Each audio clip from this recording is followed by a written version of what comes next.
most of the evil in the world comes about not out of evil motives, but somebody saying, hey, get with the program, be a team player. When a person feels, I am not personally responsible, I am not accountable, it's the role I'm playing, or these are the orders I've gotten, then you allow yourself to do things you would never do under ordinary circumstances. Violence usually spawns from a catalyst, according to many studies, which is why many people condemn violence in movies, because they see that as a glorification of said act.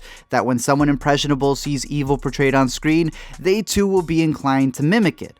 And yet there are other filmmakers who see it as an art, excelling in the choreography that comes with brutally punching a person in the face, that creativity in setting up a trap to capture somebody, and the use of a gunshot as the climax to a scene. As Jean-Luc Godard explains it, it's not blood, it's red. It's just another part of the storytelling. And while life may sometimes imitate art, it's life that first inspires that creativity. So let's draw a bridge between both sides by asking the question, could the Belko Experiment happen in real life?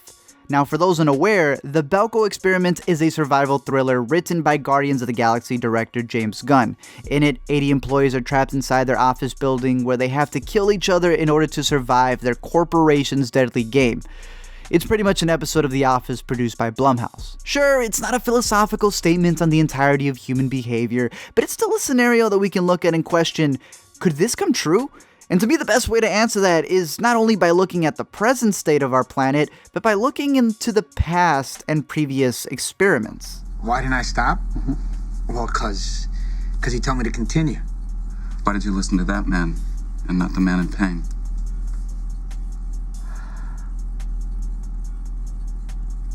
Well, cause I thought the experiment depended on me.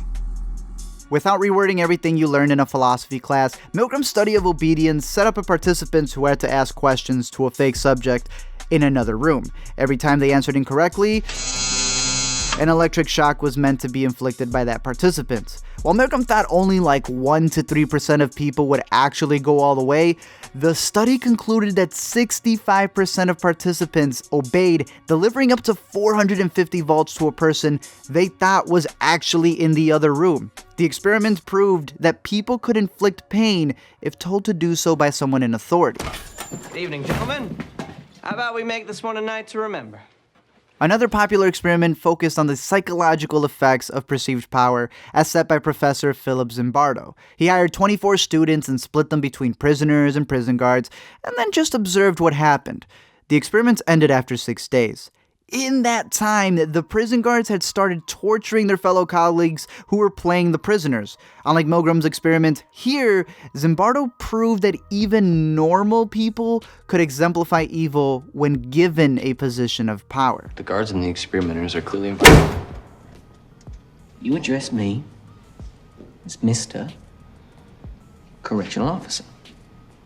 Mr. Correctional Officer, the guards and the experimenters are clearly in violation of the rules set up for this experiment, and I refuse to endorse an unfair system.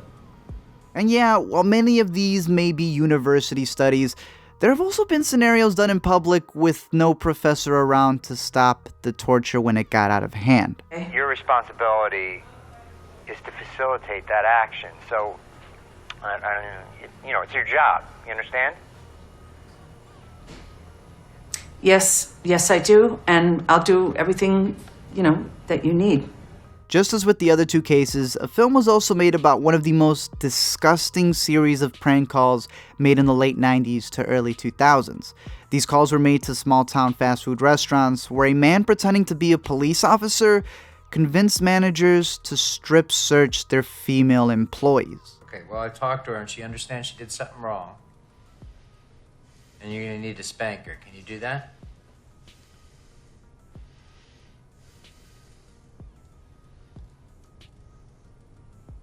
Yeah, I can do that. Okay.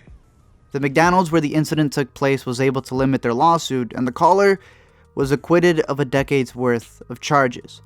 There's obviously more than enough cases that show humans will do despicable things depending on the scenario, and these three that I mentioned are really, really small cases. One of the things Belko sets up is how the company can get away with their acts by relocating workers to other countries where law enforcement won't interfere as much.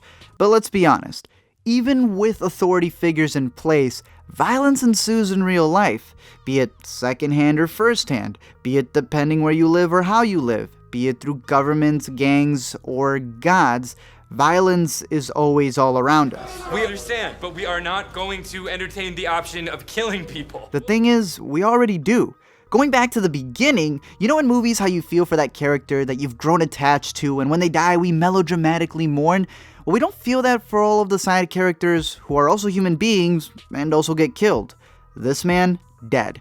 That man, gone. In fact, there are literally dozens of supporting characters and even more extras who have not been the subject of their own standalone movie or TV tie-in. Who is this SWAT officer that Captain America drop kicks off the top of a truck? Seriously, who the hell is he? Just one feature film depicting his childhood could capture what makes him tick, or how his struggles growing up led to his decision to join the police force and eventually climb up on a vehicle to oppose Captain America. Again, it's not to condone all violence in movies. I myself frequent a Tarantino flick now and then, but I honestly feel both sides of the argument do hold some merit. And that leads me to another Blumhouse franchise. This is not a test. This is your emergency broadcast system announcing the commencement of the annual Purge sanctioned by the US government. You never know, but I highly want to believe we'll never get to that stage where the government allows us to legally kill each other, or at least I don't want to be alive for that. But I believe this franchise, regardless of quality, symbolizes what violent movies like the Belko Experiment are about.